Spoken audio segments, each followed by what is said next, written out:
and save with Liberty Mutual. Customize and save. And then they wake up. Easy. Okay, go.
Dr. Jiggle and Mr. Sly had several different iterations. The first actually was a lesson in paying attention, and it was named Drop Your Pickle and Missed Your Fries. Something just ridiculous like that. And Jimmy Gord was working in, like a McDonald's type restaurant in Victorian England. Basically he was this employee who wouldn't pay attention. And so then the title, Dr. Jiggle and Mr. Sly, I thought of that first as a lesson in self-control where, Jimmy gets dressed up like this Mr. Sly and he goes out and he starts dancing and he starts, hipping people and people go flying all over the place. In the end, we decided to make it a lesson just about self-acceptance. God makes us all special and unique, and we can accept that about ourselves and be who we are because we know God made us special. When you know God made you special, it doesn't matter what anyone else thinks. You can just be yourself. For rough score, to sort of set up the mood for Dr. Jiggle as we push into the gate, or to the door. And in the book, Dr. Jekyll, that alleyway door is sort of is a character in and of itself. The book talks about that door, and so I wanted to use that in Dr. Jiggle as a central part as we push into that door. And I used for rough track the soundtrack to Vertigo to kind of give it a mysterious, scary kind of a feel. And then the door opens, it creaks open, and then out pops this guy wearing a leisure suit, and it's just funny, kind of leading up to the edge of scary and then breaking it with, just something that's just really goofy. Yeah, there's an element of scariness or spookiness in it, but we tried whenever it got a little too spooky, we'd have a little fun at the end of a cue like that and throw in just a few little, pizzicato strings or eye blinks that just tell people, don't worry, it's lighthearted. We're just having fun with this. A lot of times on silly songs, I'll get like a little piece, and I won't know what to do with it for the longest time. And that's what happened with SUV Song.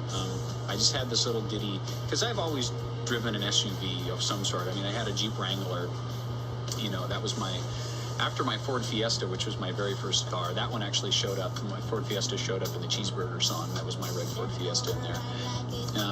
And then my next car after that was a Jeep Wrangler. Is it a Jeep? A Subaru? And I kind of wanted to make it about sort of the ridiculousness of, having one of these things in the city or in the suburbs, because I really never needed it for anything like that. I remember I took it camping one year, and on purpose I went back into the kind of the off-roading it, and there was big crater, big holes in the ground and stuff like that. That's kind of where the line came from. And if we go camping and find a ranger stuck in a ditch, because I actually almost got myself stuck in a ditch at 1 o'clock in the morning, camping, trying to try out my SUV. So I sort of realized the whole ridiculousness of that, and I wanted to write a song about it, but I just had this little piece and I didn't know what else to do with it, and I kind of figured I'd love to do it as a duet.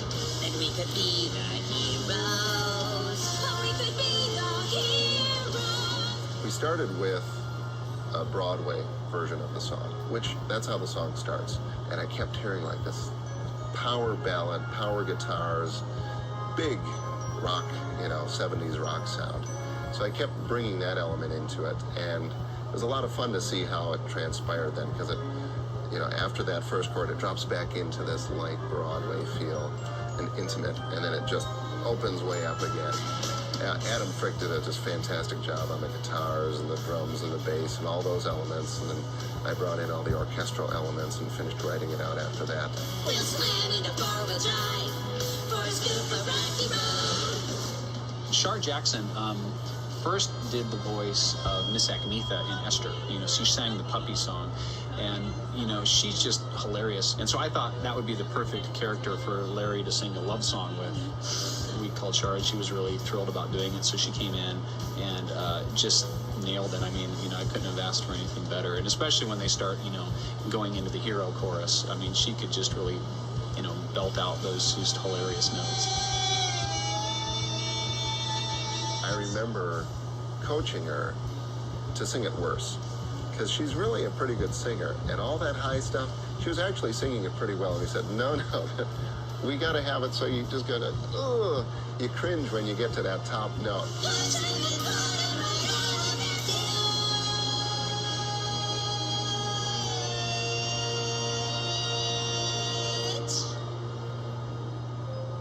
And now, a snoodle's tale. The Snoodle's Tale is, for me, a really special story. I had this picture in my head of this little parable that I wanted to craft in this little world. And the goal was not just, how would Phil tell that story, but the goal was, how would Dr. Seuss tell that story? And so I locked myself away and just worked on the verse, worked on the rhymes, and tried to get the emotion of that metaphor, into this really fun verse. And it was late one night, and my wife had just gone to bed, so I came downstairs and said, and she wasn't asleep yet, I said, honey, can I read you a story? And sat down on the bed next to her and just read her through this, like 40 stanza poem that I just finished. And by the time I got to the end of it, I set it down and turned to her to see if she liked it, and she had tears streaming down both of her cheeks. This little movie has a powerful message that's really addressed to all of us, and it impacts all of us, and it's a message that's very freeing, and it's a message that says how uniquely made we are in God's eyes, how much He loves us, and that our self-identity truly only comes from Him alone. Far, far away in the land of galoots, where the bigglebag trees bear their bigglebag fruits, and far lily bushes all blossom in yellow, and thimbuttle plants squirt snowberry jello. As I began to study the script, what visually came to mind right away was color. The first sensation that I wanted to throw at the audience was a sensation of, wow, this is a wonderful place. It's like a candy land. And then as the story evolved, we wanted those colors to grow even stronger until he reached a point into the middle of the story where our main character really had to make a decision. And at that point, we really muted the colors and took it back to be a little bit more of a gray, a little bit more monotone. And then as we got up into the third part of the story, where he actually meets up with the creator, we created more of a palette that's warm. The establishing shot of the town square is painted, and that was actually the first drawing that I did for the whole show, or anybody did for the whole show. So once we knew that the tower looked like that, the buildings all around the tower looked a certain way, then everything else was designed to fit around that world. We got into such an organic design for the visual development of it.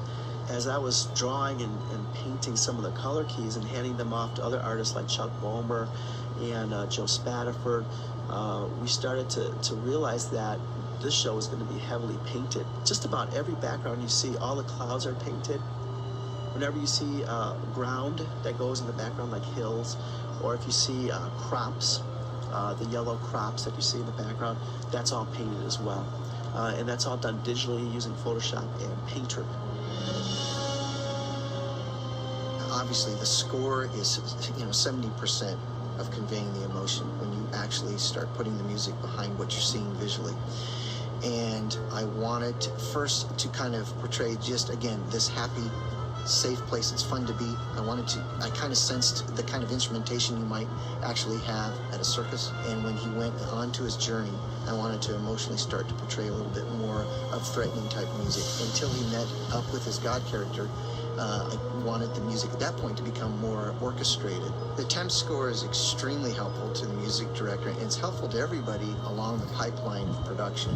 If you just went through an entire production without the music, without some kind of temporary music in that polling place, you're really missing out on emotionally what's going on there story-wise, and you're not conveying to all the production people who are involved as well what's happening emotionally, which can really affect their work and how it impacts what they're contributing to the story.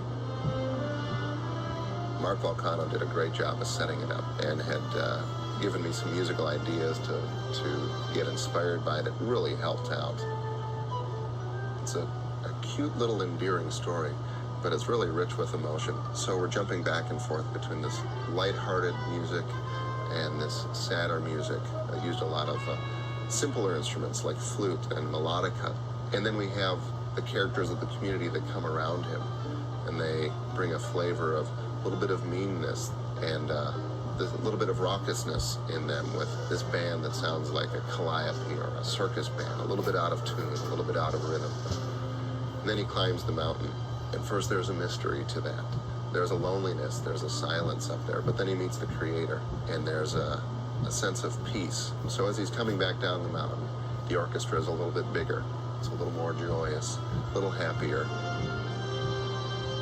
In looking for the voice for our main character, we went through 6 or 7 different children, and Philip's voice right away, I thought, had that sound, had that unique innocence about it. Also, the enthusiasm that Philip has in his personality came through right away. When I first found out that I was going to voice a character, that I was really excited. I would say, okay, pretend you're on the playground right now, and you just got pushed off the slide. Think about how that feels. Can you think of a situation like that? Okay, that's what I'm looking for. Okay, here's the line of dialogue. They just told me what to say, and I just repeated that, and they told me how to do the tone of my voice. And he did a great job for that being his first time of doing a professional dialogue recording. I think the message is important. It's not what other people think of you, it's only the way that God sees you that matters. Kids come into the world and they want to do everything, and they think they can do everything because no one has told them they can't. So your kids, they'll sing for you, they'll make pictures for you, they'll do cartwheels for you. But then as they grow, eventually peers come into the picture. And when peers come into the picture, the messages change. And so what I wanted to do with this story was, number one, create a parable. And so we can step out of our own world and look into another little world and see that dynamic. But ultimately, and this is the lesson that I'm trying to get across, we can't draw our self-image from our peers. We need to draw it from our Creator. Because only when you see yourself the way God sees you, do you have a true picture.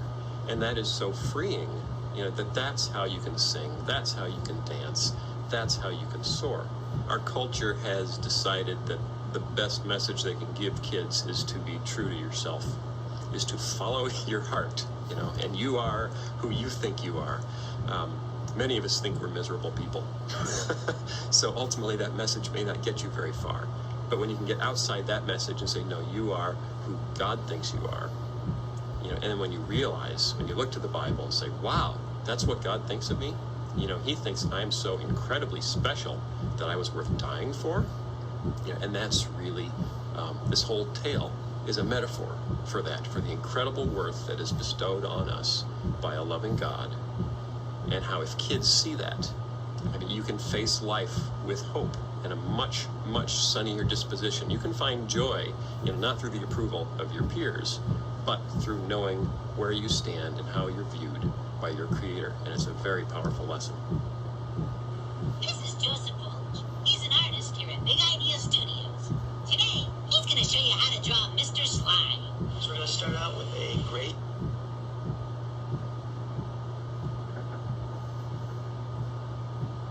This is Joseph Bulge. He's an artist here at Big Idea Studios. Today, he's going to show you how to draw Snoodle Doo. This immersion camp for the longest time.